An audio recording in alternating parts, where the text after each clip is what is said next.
To understand this, you have to go back to what young brother here referred to as the house Negro and the field Negro, back during slavery. There was two kinds of slaves. There was the house Negro and the field Negro. The house Negro, they lived in the house with master. They dressed pretty good. They ate good because they ate his food, what he left. They lived in the attic or the basement, but still they lived near their master. And they loved their master more than the master loved himself. They would give their life to save their master's house quicker than the master would. The house Negro, if the master said, we got a good house here, the house Negro said, yeah, we got a good house here. Whenever the master said we, he said we. That's how you can tell a house Negro. If the master's house caught on fire, the house Negro would fight harder to put the blaze out than the master would.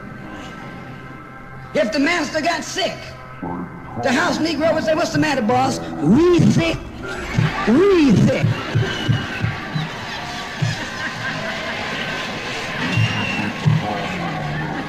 He identified himself with his master more than his master identified with himself.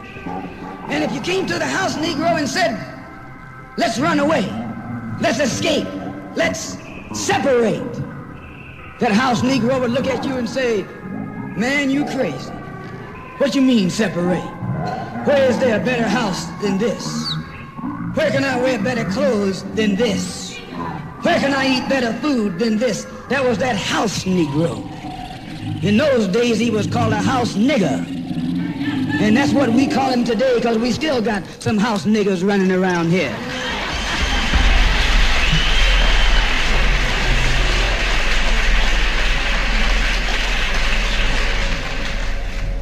This modern house Negro loves his master. He wants to live near him. He'll pay 3 times as much as the house is worth just to live near his master. And then brag about, I'm the only Negro out here.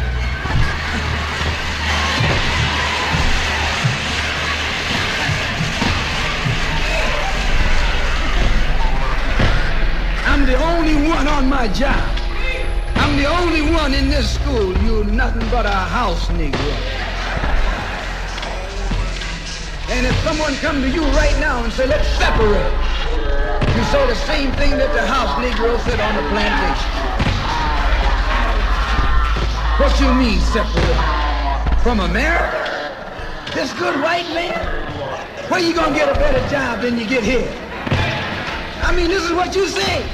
I ain't left nothing in Africa. That's what you say. Why, you left your mind in Africa.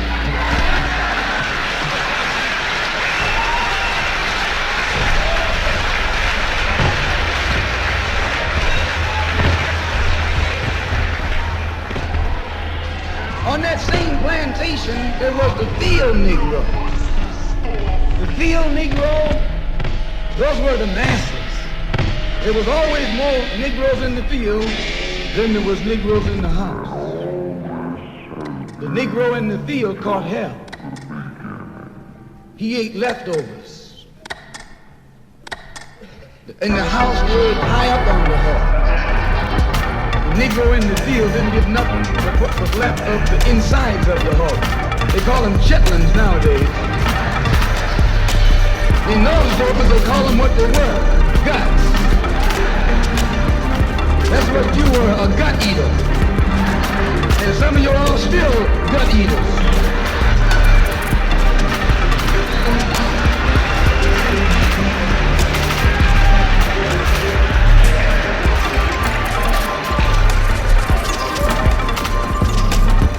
The field Negro was beaten from morning till night.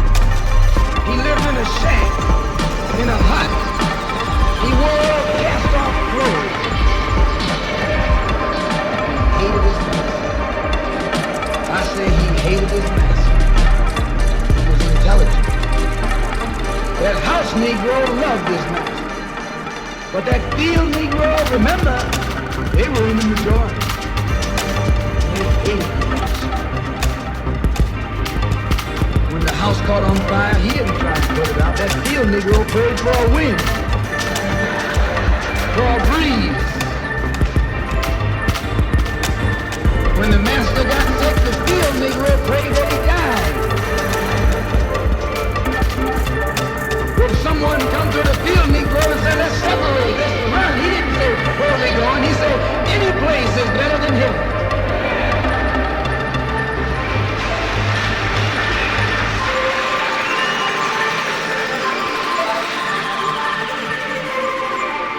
You got field Negroes in America today.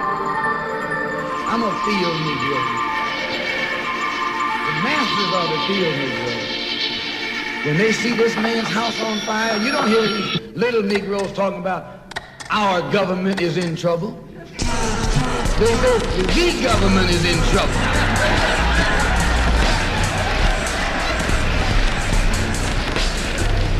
Imagine a Negro, our government.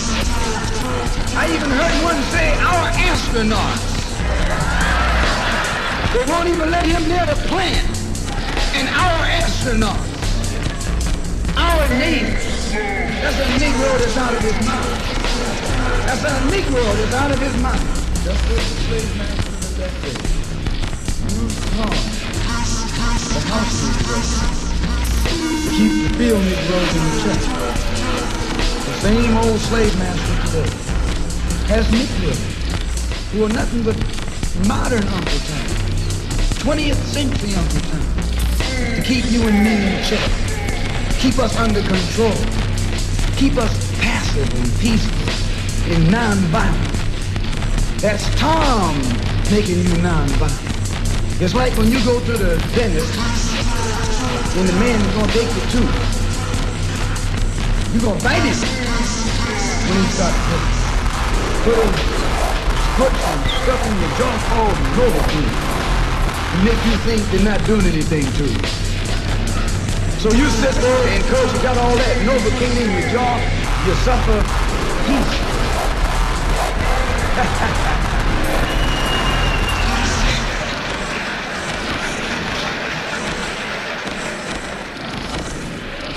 Blood running all down your jaw. And you don't know what's happening. Because someone has taught you to suffer peacefully. The white man do the same thing to you in the street. When he want to put knots on your head and take advantage of you and don't have to be afraid of you fighting back. To keep you from fighting back, he get these old religious Uncle Toms to teach you and me. They're just like Novocaine. Suffer peacefully. Don't stop suffering, just suffer peacefully. As Reverend Cleave pointed out, let your blood flow in the streets. This is a shame. You know, he's a Christian preacher. If it's a shame to him, you know what it is to me.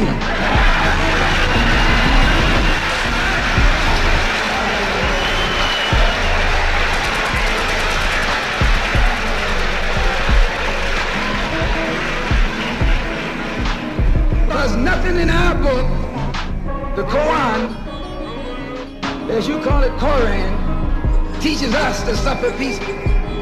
Our religion teaches us to be intelligent, be peaceful, be courteous, obey the law, respect everyone. But if someone puts his hand on you, send him to the cemetery.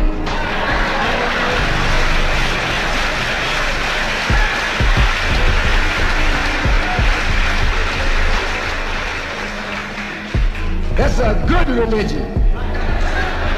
In fact, that's that old-time religion.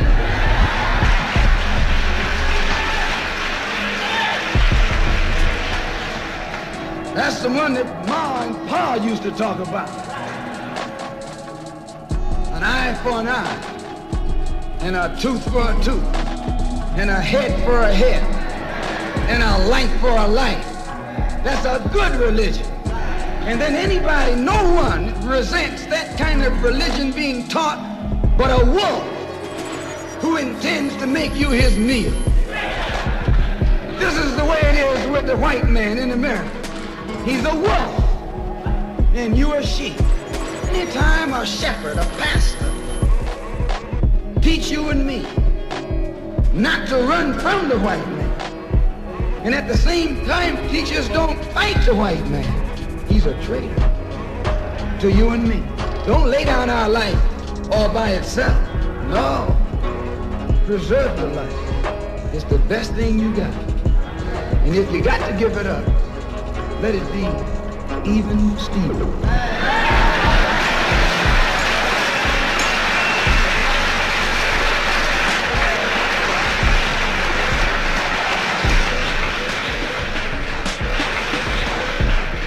The slave master took Tom and dressed him well and fed him well and even gave him a little education, Gave him a long coat and a top hat and made all the other slaves look up to him. Then he used Tom to control them. The same strategy that was used in those days is used today by the same white man. He take a Negro, so-called Negro, and make him prominent. Build him up, publicize him, make him a celebrity. And then he becomes a spokesman for Negro and a Negro leader.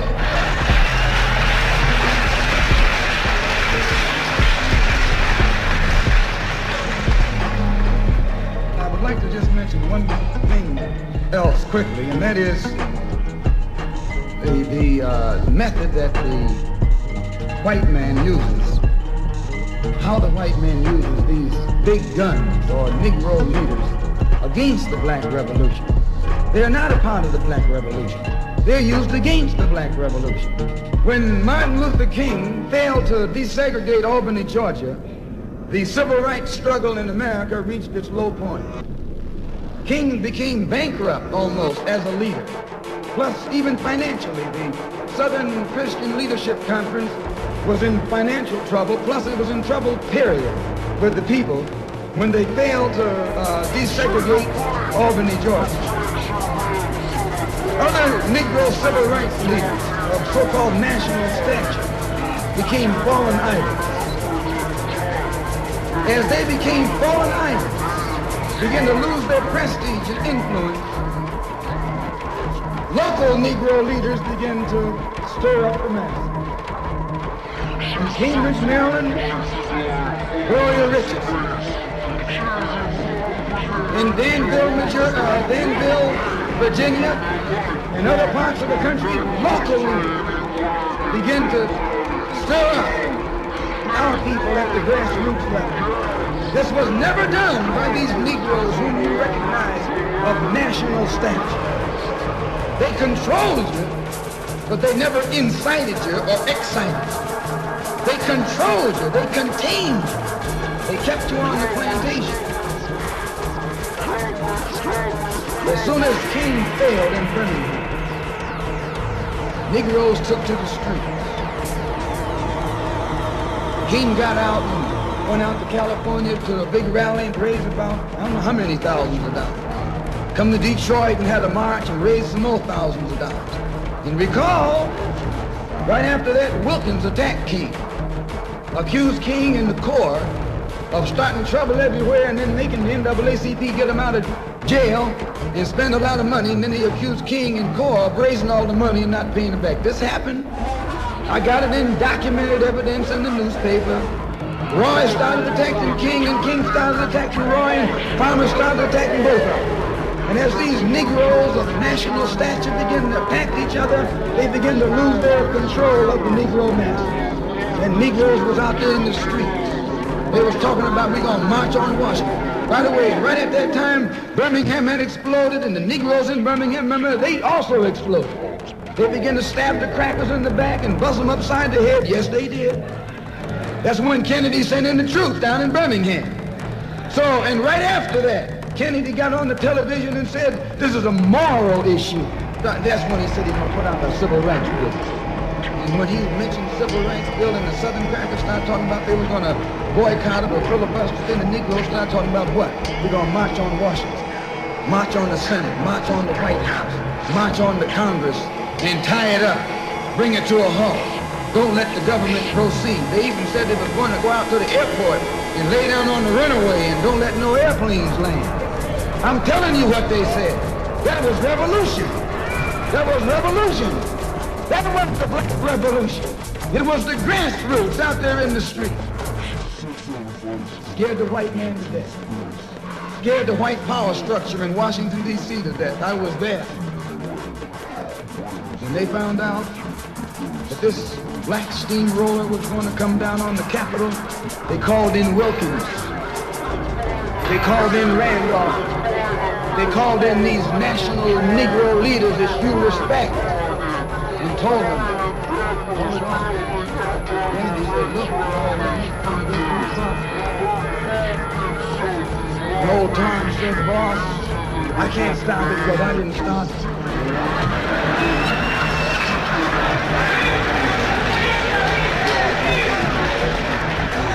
I'm telling you what they said.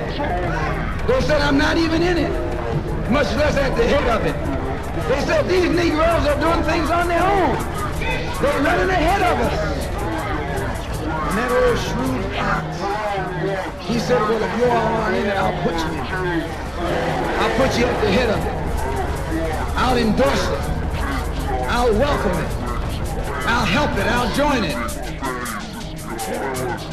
Very a matter of hours went by. They had a meeting at the Carlisle Hotel in New York City. The Carlisle Hotel is owned by the Kennedy family. That's the hotel Kennedy spent the night at 2 nights ago. Belongs to his family. A philanthropic society headed by a white man named Stephen Curry called all the top civil rights leaders together at the Carlisle Hotel and told them that by you all fighting each other, you're destroying the civil rights movement. And since you're fighting over money from white liberals, let us set up what's known as the Council for United Civil Rights Leadership. Let's form this council, and all the civil rights organizations will belong to it.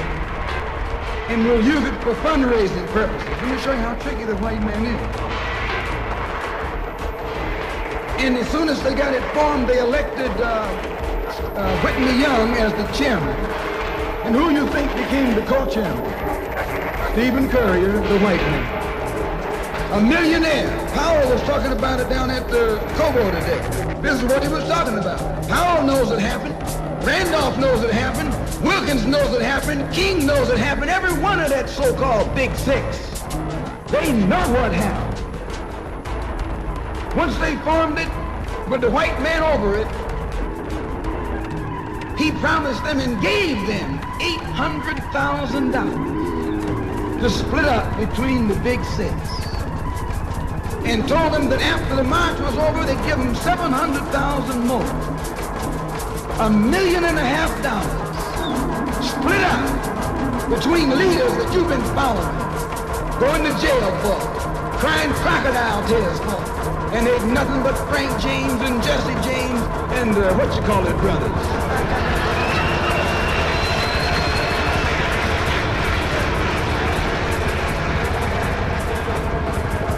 Soon as they got the setup organized, the white men made available to them top public relations experts. Opened the news media across the country at their disposal. And then they begin to project these Big Six as the leaders of the march. Originally, they weren't even in the march. You was talking this march talk on Hastings Street. Is Hastings Street still here? On Hastings Street. You was talking the march talk on Lenox Avenue. And down on Fillmore Street. And Central Avenue. And 42nd Street and 63rd Street. That's where the march talk was being taught. But the white man put the Big Six ahead of it, made them the march. They became the march. They took it over. And the first move they made after they took it over, they invited Walter Reuther, a white man. They invited a priest, a rabbi, and an old white preacher. Yes, an old white preacher. The same white element that put Kennedy in power. Labor, the Catholics, the Jews, and liberal Protestants. The same clique that put Kennedy in power joined the March on Washington. It's just like when you got some coffee that's too black, which means it's too strong. What you do, you integrate it with cream.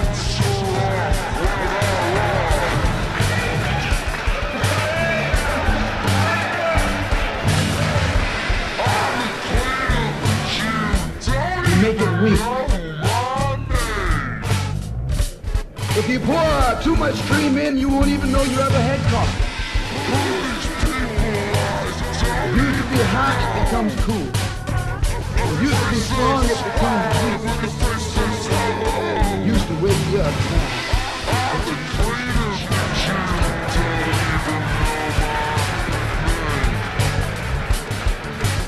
This is what they did with the March on Washington.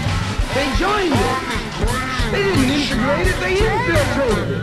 They joined it, became a part of it, took it over.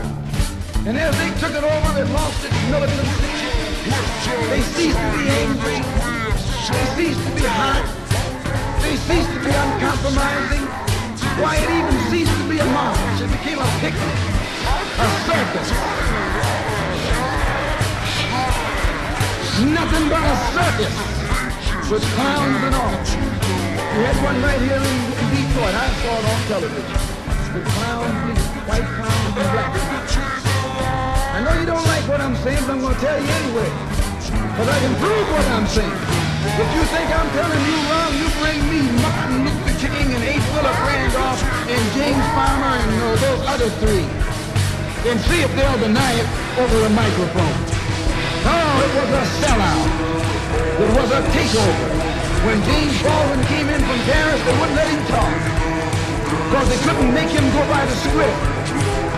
Burt Lancaster wrote the speech that Baldwin was supposed to make. They wouldn't let Baldwin get out there. Because they know Baldwin liable to say anything. They controlled it so tight, they told those Negroes what time to hit town. How to come. Where to stop. What sign to carry. What song to sing. What speech they could make and what speech they couldn't make. And then told them to get out of town by sundown.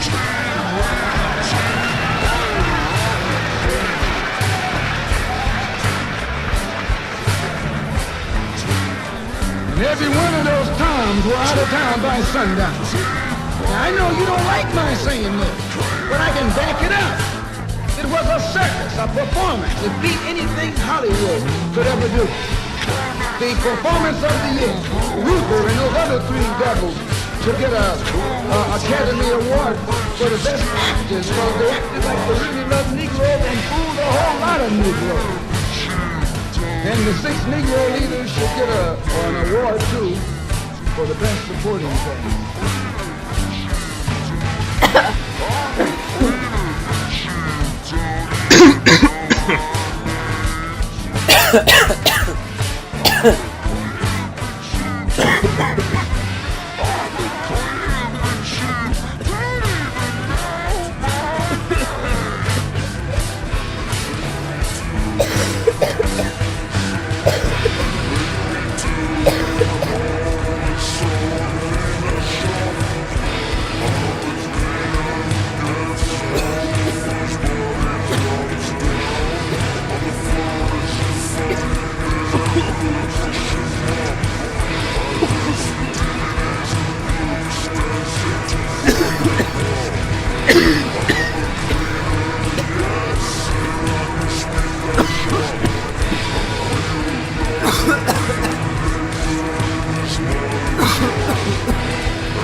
what will go down in history as the greatest demonstration for freedom in the history of our nation.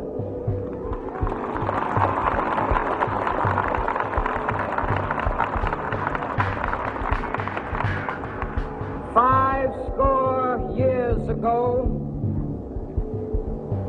a great American in whose symbolic shadow we stand today signed the Emancipation Proclamation.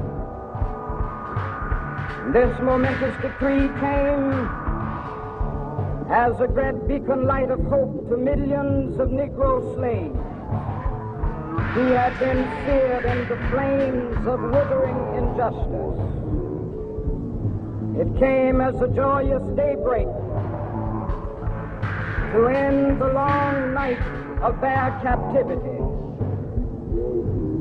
But 100 years later, the Negro still is not free.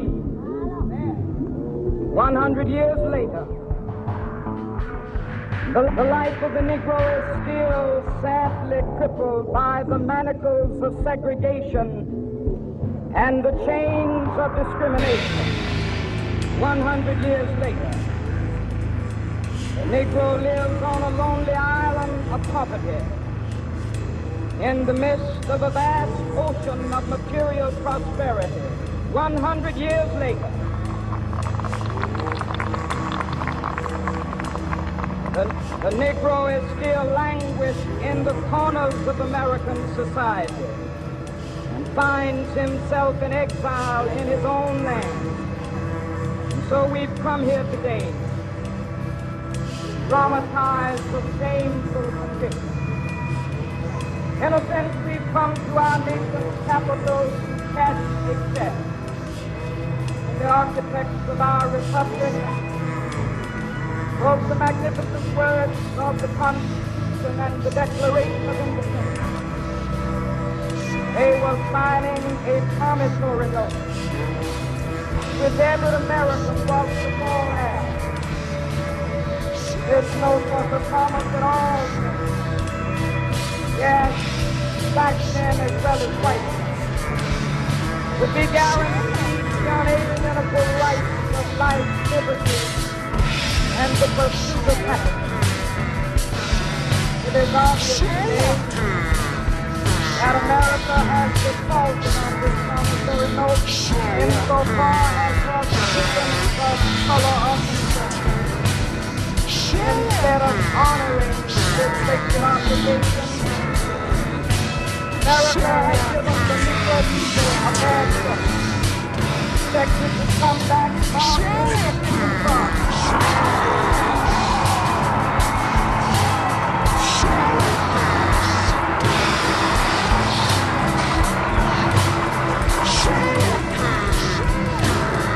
but we refuse to believe that the bank of justice is bankrupt.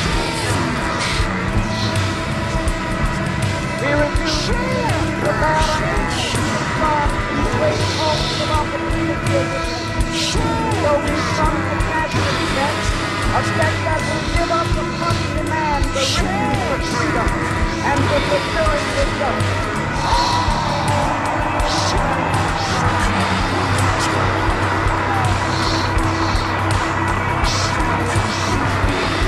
We have also come to the Howard Cross to remind America of the urgency of time. This is no time to engage in the luxury of shooting off or to take the tranquilizing drug of gradualism.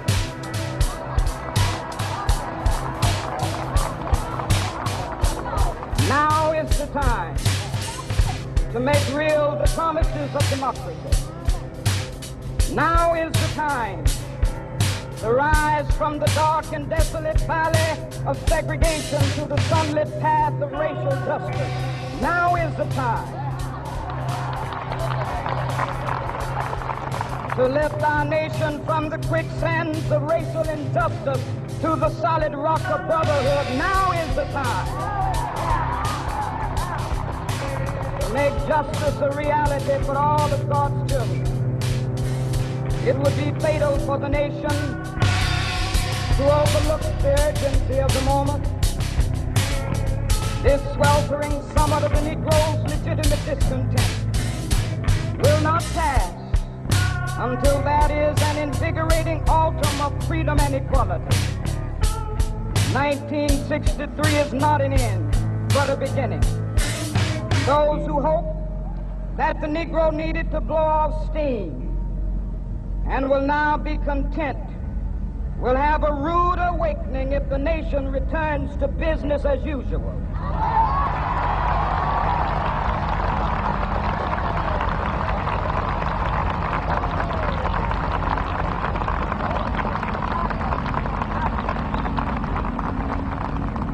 There will be neither rest nor tranquility in America until the Negro is granted his citizenship rights.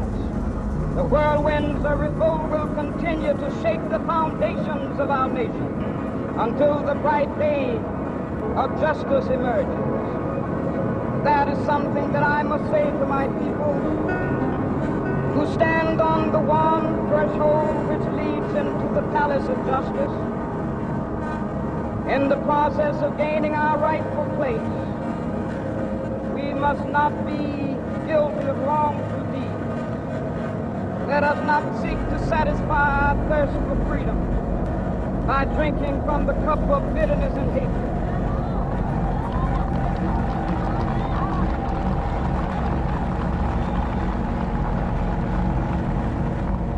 We must forever conduct our struggle on the high plane of dignity and discipline.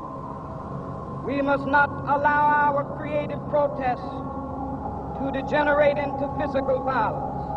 Again and again, we must rise to the majestic heights of meeting physical force with soul force. The marvelous new militancy which has engulfed the Negro community must not lead us to a distrust of all whites.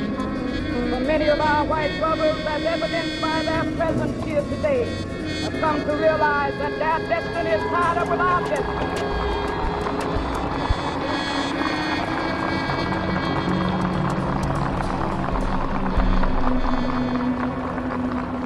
They have come to realize that their freedom is inextricably bound to our freedom. We cannot walk alone. And as we walk, we must make the pledge that we shall always march ahead. We cannot turn back. There are those who are asking the devotees of civil rights, when will you be satisfied? We can never be satisfied as long as the Negro is the victim of the unspeakable horrors of police brutality. We can never be satisfied as long as our body is heavy with the fatigue of travel, cannot gain lodging in the motels of the highways and the hotels of the cities.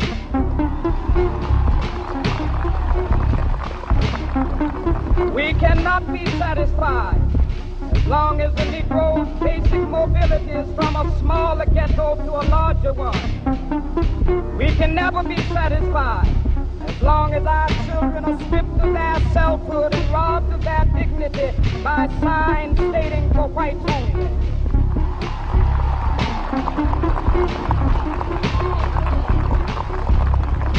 We cannot be satisfied as long as a Negro in Mississippi cannot vote and a Negro in New York believes he has nothing for which to vote.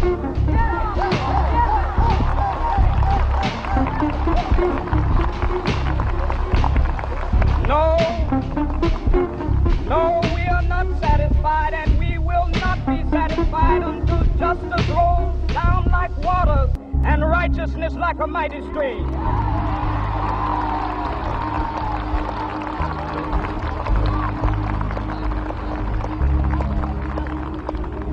I am not unmindful that some of you have come here out of great trials and tribulations. Some of you have come fresh from narrow jail cells. Some of you have come from areas where your quest for freedom left you battered by the storms of persecution, staggered by the winds of police brutality. You have been the veterans of creative suffering. Continue to work with the faith that unearned suffering is redemptive. Go back to Mississippi. Go back to Alabama. Go back to South Carolina. Go back to Georgia. Go back to Louisiana. Go back to the slums and ghettos of our northern cities, knowing that somehow this situation can and will be changed. Let us not wallow in the valley of despair. I say to you today, my friends,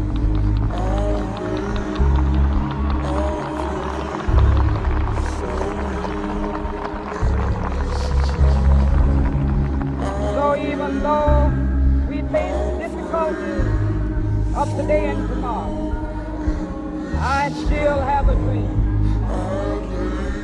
It is a dream deeply rooted in the American dream. I have a dream that one day this nation will rise up, live out the true meaning of its creed. We hold these truths to be self-evident, that all men are created equal.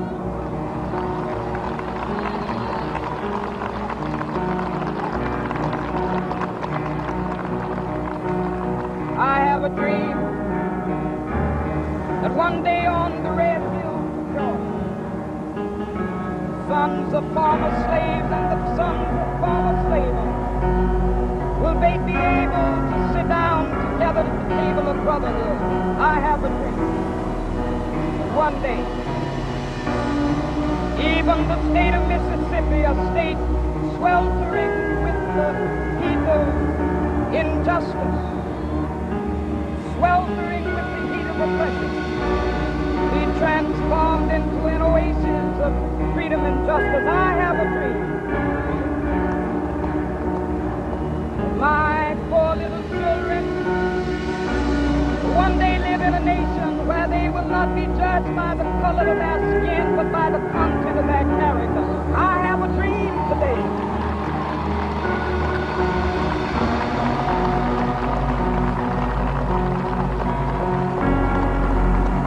I have a dream that one day down in Alabama, with its vicious races, with its governor having his lips dripping with the words of imposition and nullification, one day right there in Alabama, little black boys and black girls will be able to join hands with little white boys and white girls as sisters and brothers. I have a dream today.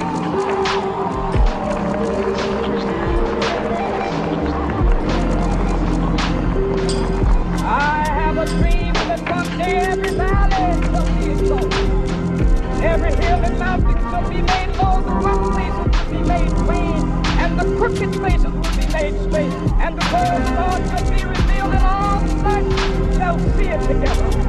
This is our hope. This is the faith that I go back to the South with. With this faith, we will be able to do out of the mountain of despair a stone of hope. With this faith, we will be able to transform the dangling discourse of our nation into a beautiful symphony of brotherhood. With this faith, we will be able to work together, to pray together, to struggle together, to go to jail together, to stand up for freedom together, knowing that we will be free one day. This will be the day. This will be the day when all the promises will be able to sing with new meaning. My country is we land of liberty of the Yahweh, land where my fathers died, land where the pilgrims cried, from every mountainside. Let freedom ring, and if America is to be a great nation, this must become true. So let freedom ring from the prodigious hilltops of New Hampshire. Let freedom ring from the mighty mountains of New York. Let freedom ring from the heightening Alleghenies Let freedom ring from the snow-capped Rockies of Colorado. Let freedom ring from the levees of troops in California. But not only that, let freedom ring from the Stone Mountain of Georgia. Let freedom ring from Lookout Mountain of Tennessee. Let freedom ring from every hill and molehill of Mississippi, from every mountainside. Let freedom ring, and when this happens, when we allow freedom ring, when we let it ring from every village and every hamlet, from every state and every city, we will be able to speed up that day when all the children, black men and white men, Jews and Gentiles, Protestants and Catholics, will be able to join hands and sing in the wagon of those people. Free at last, free at last, thank God Almighty, we are free at last.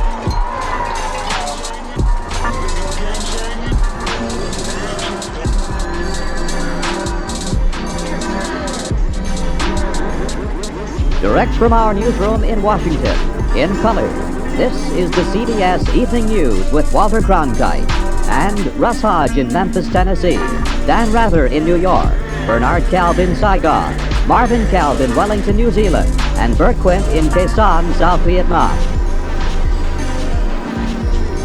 Good evening. Dr. Martin Luther King, the apostle of nonviolence in the civil rights movement, has been shot to death in Memphis, Tennessee. Police have issued an all-points bulletin for a well-dressed young white man seen running from the scene. Officers also reportedly chased and fired on a radio-equipped car containing 2 white men. Dr. King was standing on the balcony of a second-floor hotel room tonight when, according to a companion, the shot was fired from across the street. In a friend's words, the bullet exploded in his face. Police, who have been keeping a close watch over the Nobel Peace Prize winner because of Memphis' turbulent racial situation, were on the scene almost immediately. They rushed the 39-year-old Negro leader to a hospital where he died of a bullet wound in the neck. Police said they found a high-powered hunting rifle about a block from the hotel, but it was not immediately identified as the murder weapon.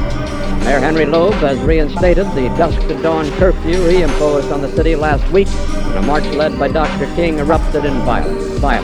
Governor Buford Ellington has called out 4,000 National Guardsmen. Police report that the murder has such a sporadic act of violence in a Negro section of the city. In a nationwide television address, President Johnson expressed the nation's shock. America is shocked and saddened by the brutal slaying tonight of Dr. Martin Luther King. I ask every citizen to reject the blind violence that has struck Dr. King, who lives by nonviolence. Dr. King had returned to Memphis only yesterday, determined to prove that he could lead a peaceful mass march in support of striking sanitation workers, most of whom are Negroes. Dr. King had this to say last night about the situation in Memphis.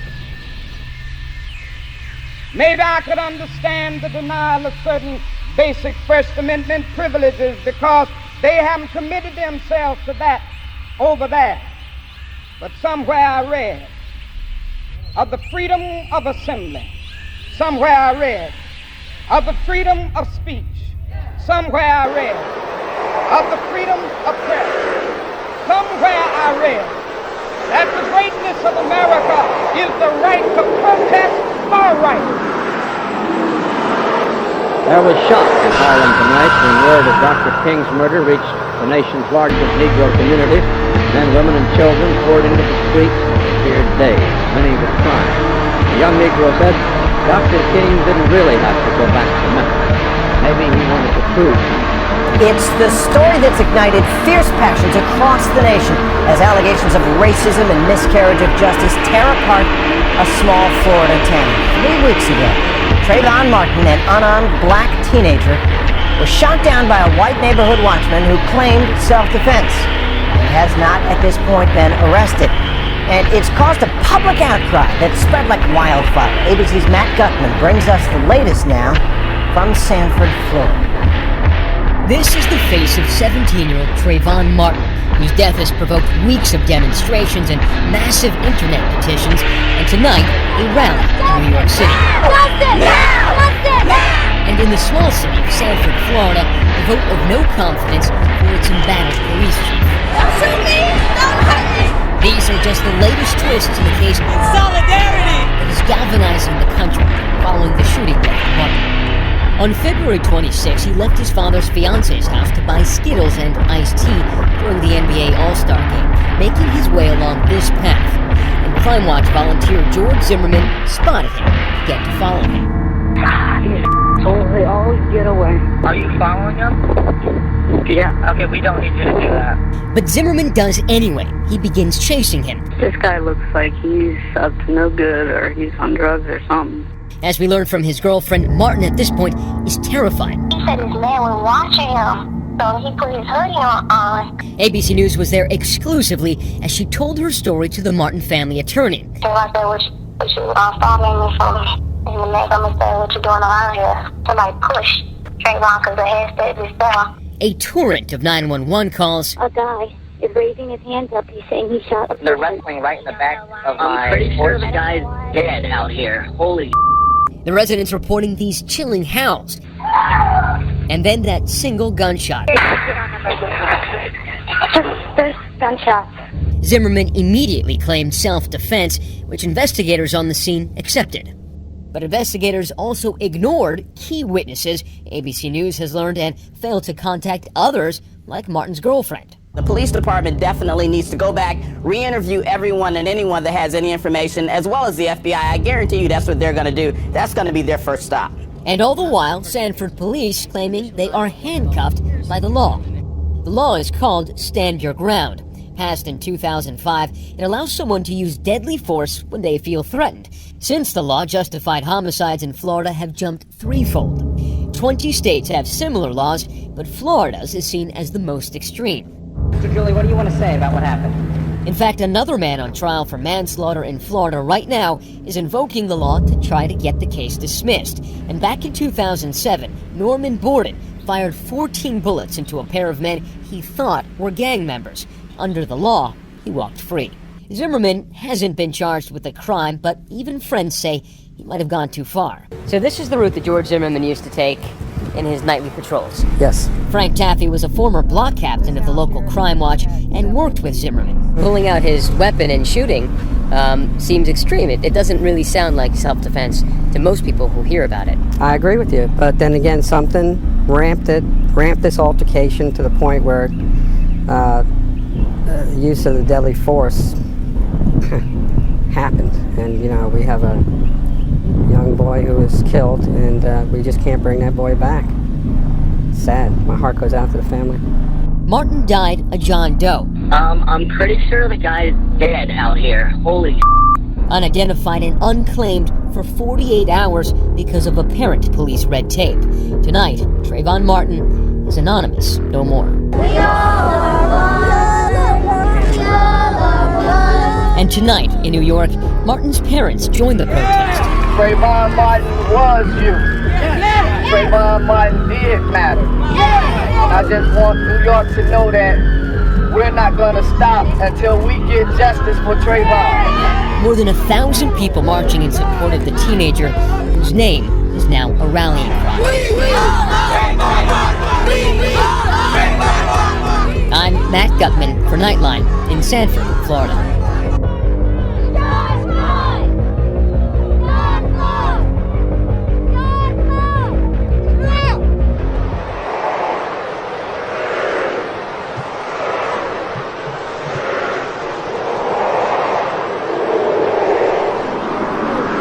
Right now, on the right-hand side of your screen,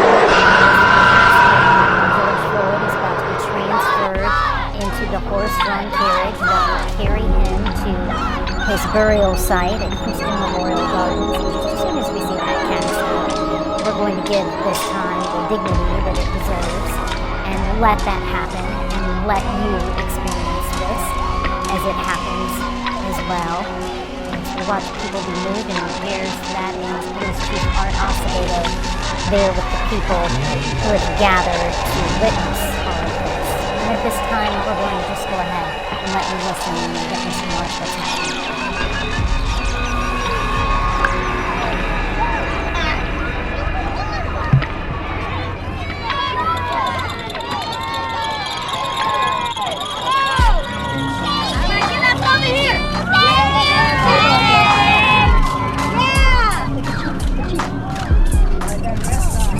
Chief Acevedo. Chief. Hey, it's good to see you. We just saw you. Chief, what's going on in your mind? Well, I mean, look at the community's coming out. This is, again, we were just talking on the way, Chief. This really is a watershed moment. We saw a lot of white faces. See the whole community together. We see the whole nation coming together, which is very special. So let's make this let's make the change that we can make. It's overdue. Thank you, sir.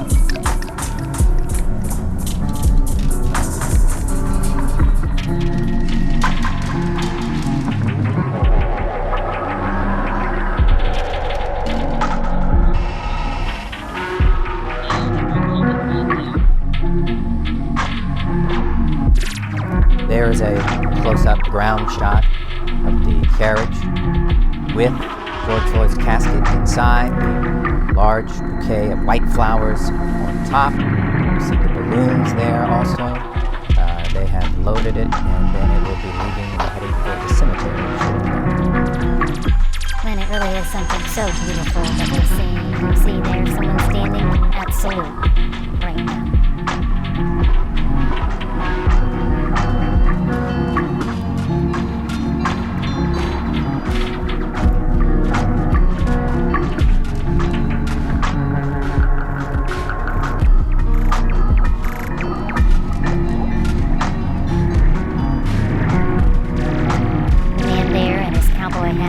One of the people who will direct the carriage, the horse-drawn carriage, to Houston Memorial Garden.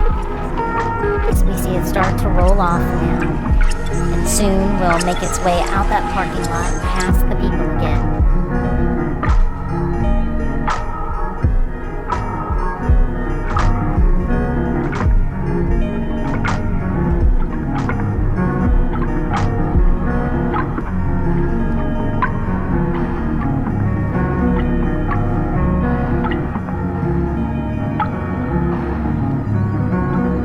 And this is the moment we've been talking about for most of the day. And the moment when the horse-drawn carriage carries the casket of George Floyd one final mile to his final resting place in the cemetery, where he lay to rest next to his mother, Sissy, as her sister referred to her, family members invited there only, private graveside service.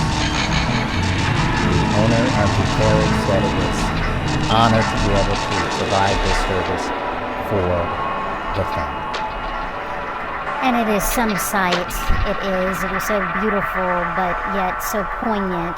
The images of that horse-drawn carriage and the golden casket that it carries, and the carriages that follow it. It is something of such grandeur. It is so ornate and so very special, and so very fitting today. We heard from friends and family who so loved George, that someone who ended his life in such a tragic way and lifted up in such a special and memorable way in this moment this afternoon, that not just Houston and the people who have gathered there on the ground in Pearland right now, preparing to send him off for that final mile to his burial place, but all around the world as we continue to watch now the carriage make its way back along Cullen Boulevard.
And as mourners here in Houston honor the life of George Floyd, in Minneapolis tonight, CBS News is learning new details about the former police officer charged in his death.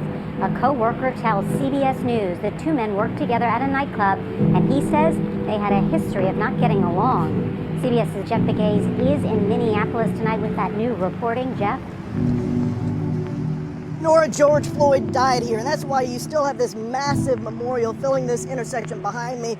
And even in the rain, people are coming out to see it.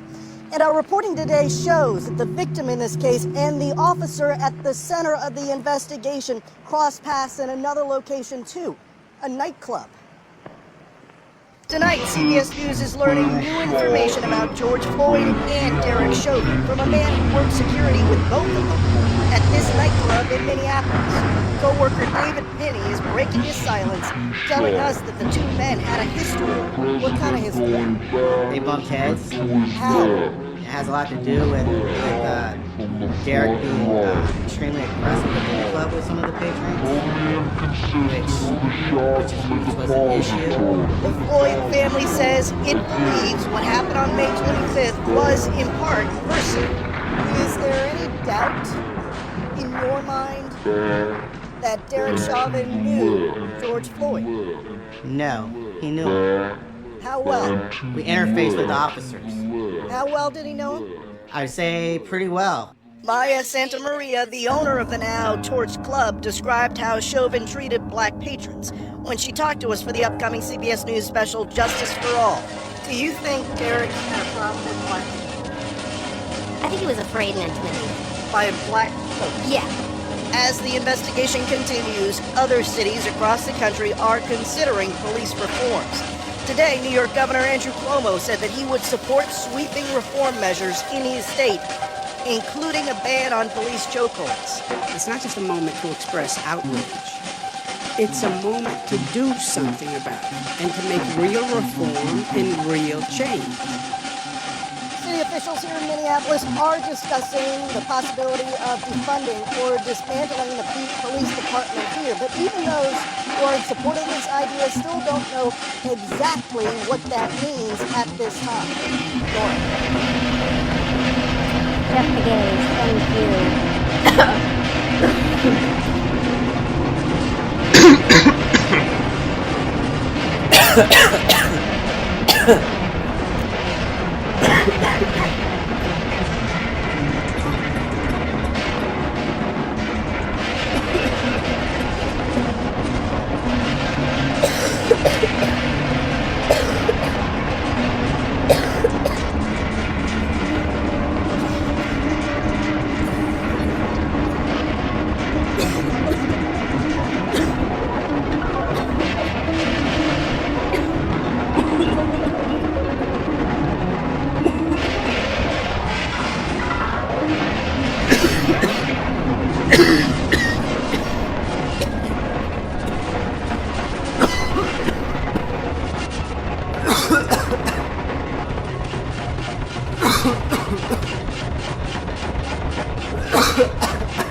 This will give you a sense of the size of the crowd here. There are people now standing on the walls outside of the State House because it's shoulder to shoulder here on Beacon Street in front of the State House. This is a peaceful protest. It has been since it started. This iteration of it started about an hour ago. Right now, people are chanting, "I can't breathe," echoing the words of George Floyd. They are calling for justice not only in this case, but in so many others where police brutality has resulted in death. What you see here is solidarity. People of all different races, all different backgrounds, all different ages. They all have the same objective. As we take a look over Beacon Street heading toward the Common, again, it's just a sea of people, and we know that many more are coming. They all have the same goal in mind, to let their voices be heard. And that is something that this movement feels has just not happened until now, and therefore they feel this is necessary. In the midst of the pandemic, you see all these people with masks on, some are carrying hand sanitizer. They're willing to risk, as I said, their own health in order to make this point. It's quite powerful to see. Ed Maria, we'll send it back to you. Todd, are the speeches spontaneous? Do they just kind of mushroom up, or are there programmed speakers? Yeah, it seems to be all impromptu speeches, and it seems that anyone who has something that they want to say, they have an opportunity to say it. And periodically you hear chants that just flow through the crowd, and everyone gets up on it, and it echoes and ripples all the way down Beacon Street. Again, as far as the eye can see, it's just wall-to-wall people here, and we know that more are coming, but again, this is a peaceful protest. John Caskey, that's in front of the State House, right? I can't breathe! I can't breathe! I can't breathe! I can't breathe! I can't breathe!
You